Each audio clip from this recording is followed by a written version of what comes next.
For years I composed music. Then suddenly I decided to write books instead. People ask why. I can't tell, because there's nothing to say about either the music or the books. I hate talking about myself. I've got nothing to say.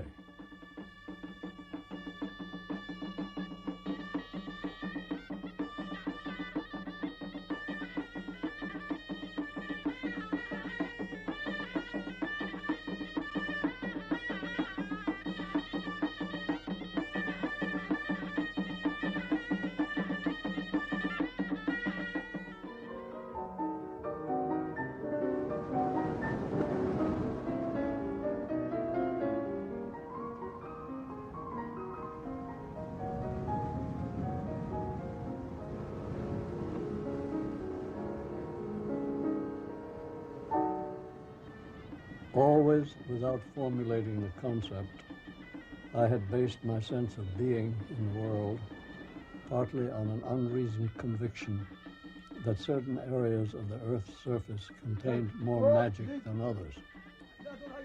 Had anyone asked me what I meant by magic, I should probably have defined the word by calling it a secret connection between the world of nature and the consciousness of man.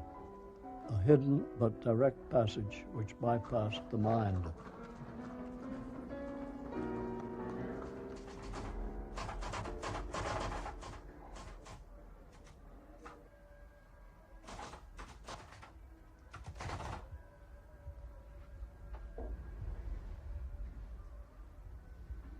It's strange, I've lived here 59 years and I'm still a tourist.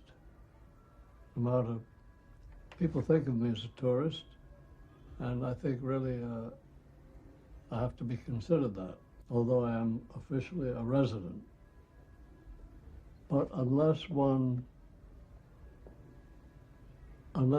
is or becomes a Muslim here, one is always an outsider. And so I'm always referred to as a Nasrani, even though I'm not officially a Christian. It's very difficult to become an intimate friend of an individual here. One can appreciate the people en masse as a group. A foreigner, or say a tourist, doesn't really know how to approach Moroccan, because their basic thought is completely different. They place importance upon different things. The whole point is to accept and continue to accept no matter what happens. Because one is really studying the people, and one is in the position of the public looking at the stage, and on the stage are the people of the other culture, the other civilization. I remember once in 1934 I was in Marrakesh and I wanted to go to Tawaged. So I went to a garage which was near the Jamalfna, from which I saw many buses leaving. And I asked the man in charge, "Bonjour, est-ce qu'il y a des cars pour Tawaged?" Tawaged, le bus là-bas, derrière. Quand est-ce que ça part? Demain matin, 6h30. D'où? À 6h30, hein? À 6h30, je ne vais pas oublier, mais d'où? Ici même. Ici même. Oui, demain matin. Bon, merci bien. Slama. Slama.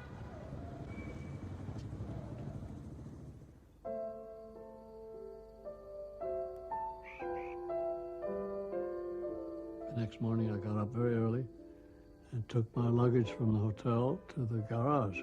Well, it was shut, there was no one around. And I waited, and it remained shut. 7, it was shut. And about 8 o'clock, the same man that I had spoken with the day before arrived. Hey!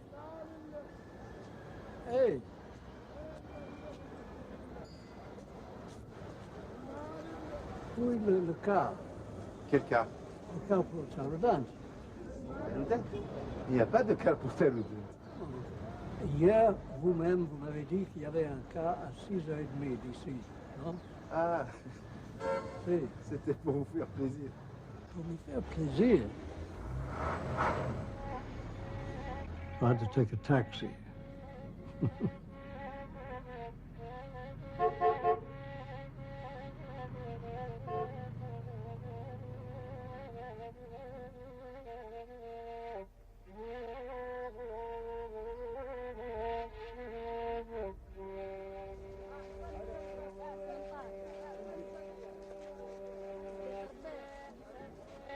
Well, moral, I suppose, is not to believe anything anyone tells you, because it might be wrong, especially if you're asking for information, because generally no Moroccan likes to say he doesn't know. Also, he doesn't want to say there's no such thing. If you're asking for a bus, he will say, well, he wants a bus, so I'll tell him there is one. That'll make him happy. If he says there isn't any, you might be angry.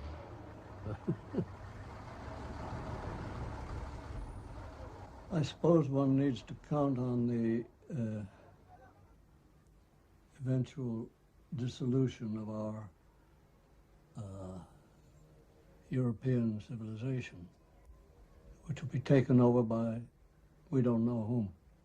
But whoever takes over, we must be prepared for this, understand a little how the mind works. I assume that it will have something to do with the continent of Africa. And since Tangier is the front door of Africa, and of course the other side is the back door of Europe, things will happen and one will be conscious of that here. So one is well placed here in Tangier to watch whatever's going to happen.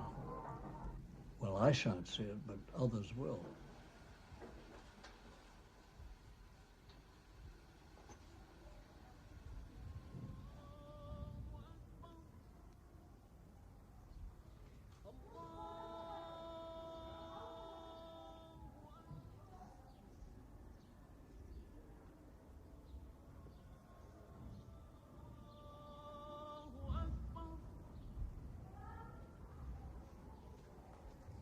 أشهد أن محمدًا رسول الله.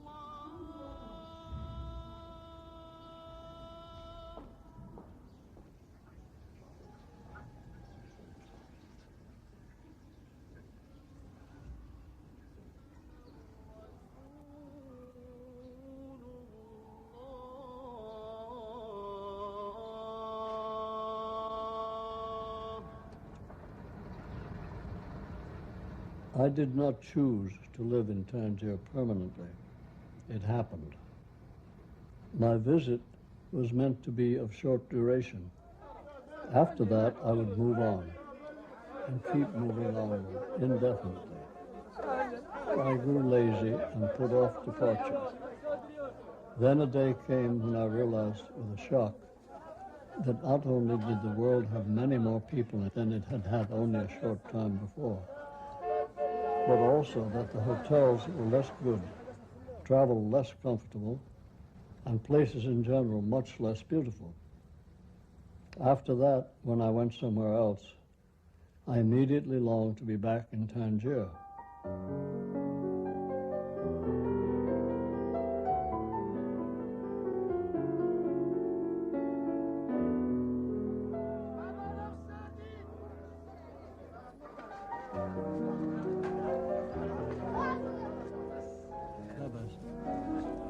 عندك هذا مرملادة سكنجبيل بالميز شفته يا أنا كان شوفه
esas cartas, Pablo, hay algo muy interesante?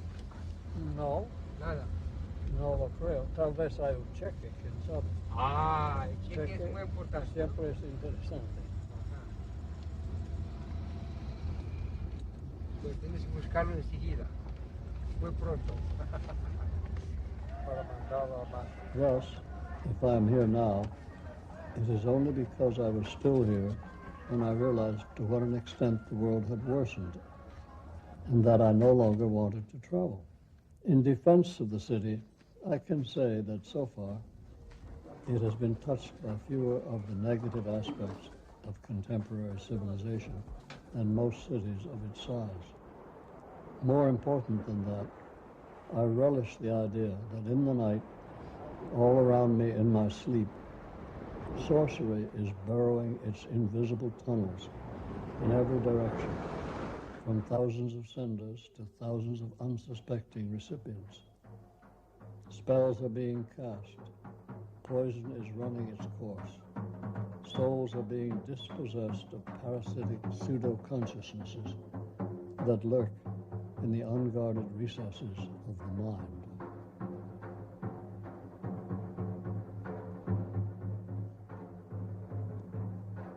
There is drumming out there most nights. It never awakens me. I hear the drums and incorporate them into my dream, like the nightly cries of the muezzins. Even if in the dream I am in New York, the first Allah Akbar effaces the backdrop and carries whatever comes next to North Africa, and the dream goes on.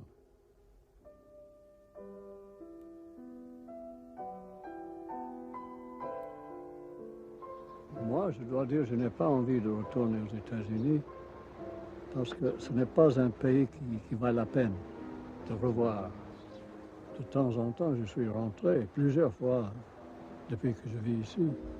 Je sais pas, 10 fois peut-être. Maintenant, c'est un endroit infect, invivable. Pour moi, tout le monde que je connaissais est mort. Je n'ai pas de famille, absolument personne. Parce que j'étais fils unique et j'avais des cousins, mais eux aussi ils étaient fils uniques. Alors personne n'a des enfants et tout le monde est mort. Tant mieux. Comme ça, je ne suis pas obligé d'y aller. Je préfère ici, c'est beaucoup plus beau, c'est plus propre.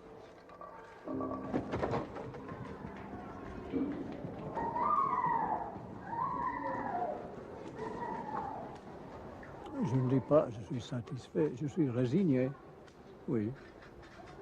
Mais il faut être résigné.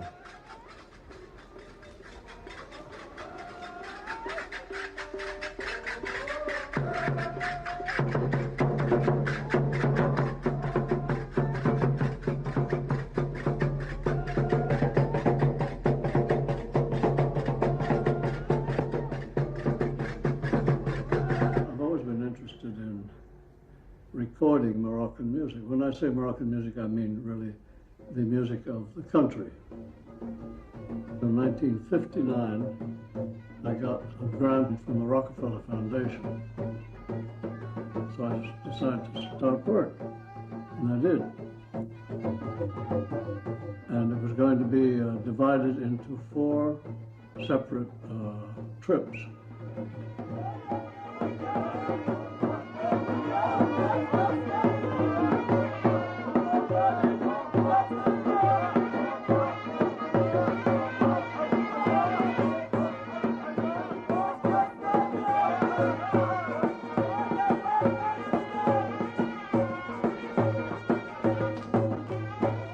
The authorities were not in accord. Many of them refused to let me record. They didn't like the idea of Moroccan music being recorded at all, and told me, no, if you record music in that village, it's going to sound like savages, and that we can't allow you to export that and tell people that it's from Morocco, because everyone's going to say Morocco is a country of savages.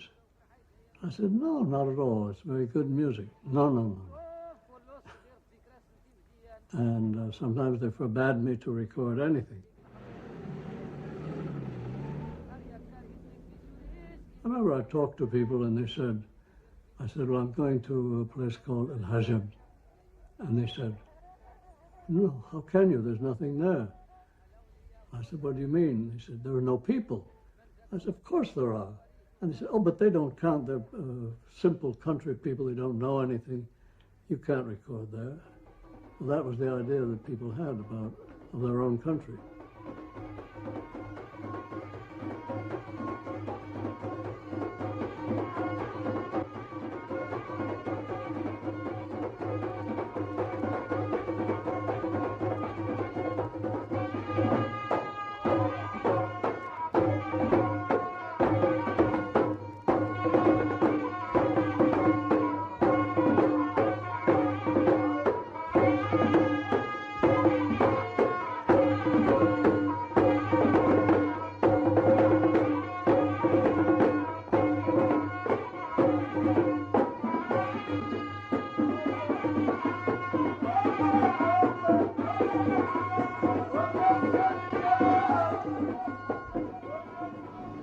Various people would ask me afterward, knowing that I write music, if the experience hadn't changed at all my approach to musical composition.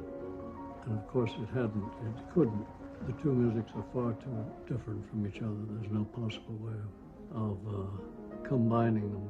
So it was, for me, it was simply a pleasure to record things that I knew would not be available for long.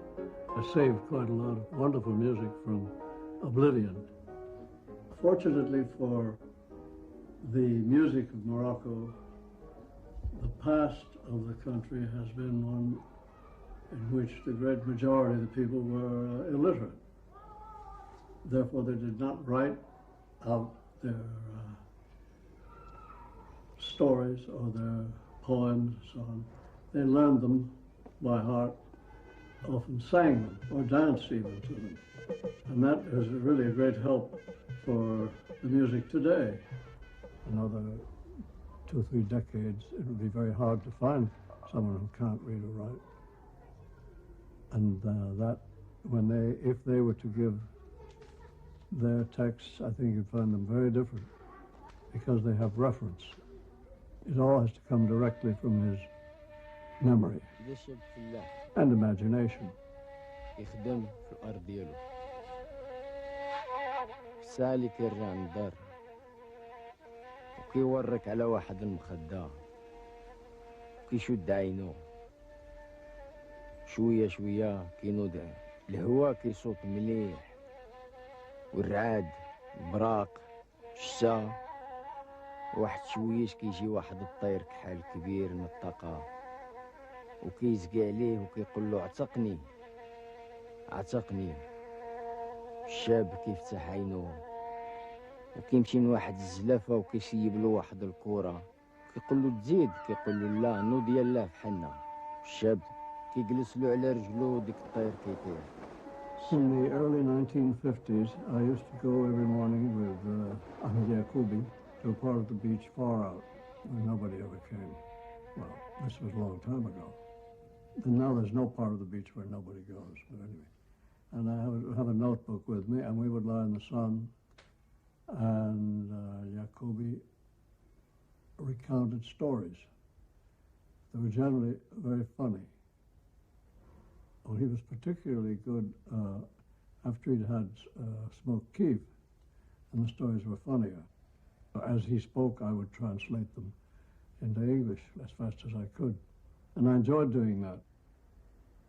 Jane was ill, so I couldn't work. I couldn't write my own material because I needed isolation, quiet, but she needed me every half hour.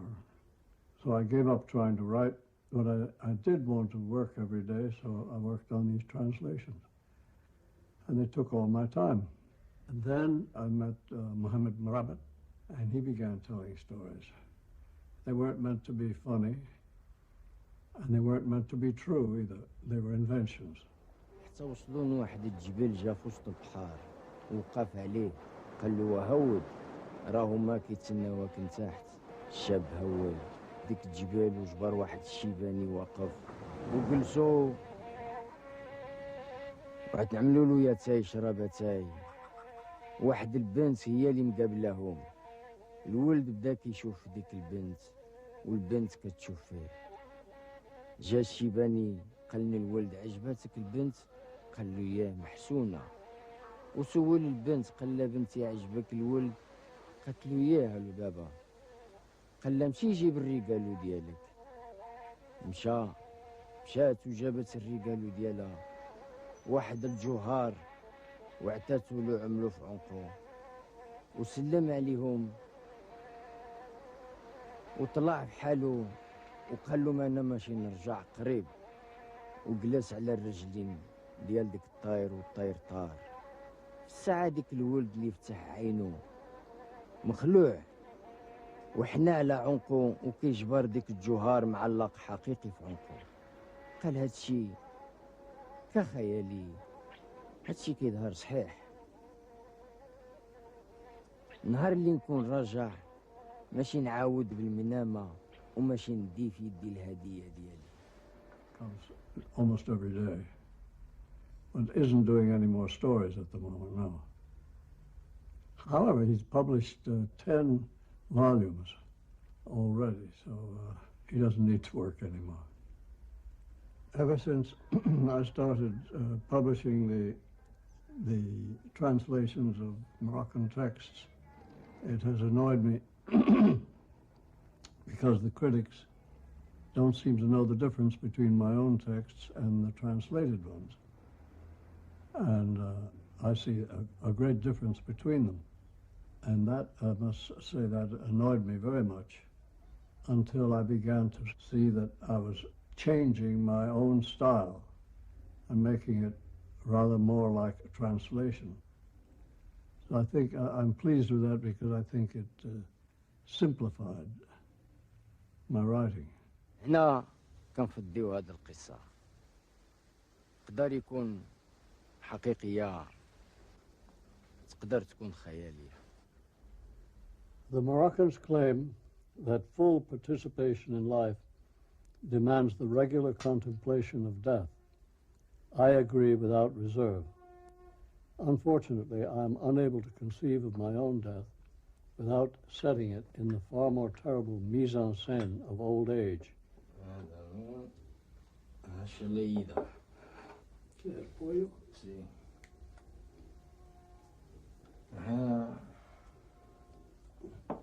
السحور pues eso que trajo puchao no hay otra cosa, no compraste nada, ¿no? Yo no fui, quedé aquí. Pues tienes Abdulwahid podía comprar cosas y lo podía dejar ahí. Sí. Pues ahora come las otras cosas y deja otras. There I am without teeth, unable to move, wholly dependent upon someone whom I pay to take care of me, and who at any moment may go out of the room and never return. Bueno, Paul, hasta mañana. Bueno, Yo pasaré por la mañana, inshallah. ojalá que te vas a sentir mejor. Que pases buena noche. Gracias, igualmente. Goodbye, says the dying man to the mirror they hold in front of him. We won't be seeing each other anymore. When I quoted Valérie's epigram in The Sheltering Sky, it seemed a poignant bit of fantasy. Now I no longer imagine myself as an onlooker at the scene, but instead as the principal protagonist.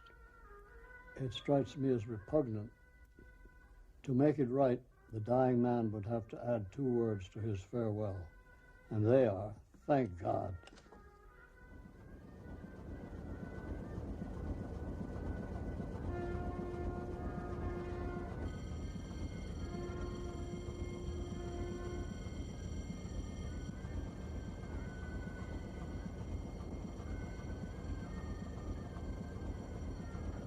For a long time I've had this particular nightmare, that of seeing my luggage go off on the train remaining on the platform. But I think how much worse it would be if my body were on the train and my luggage on the platform, the train started up, and I wouldn't be able to stay behind in Tangier, because I want to stay here. My determination is to stay where I am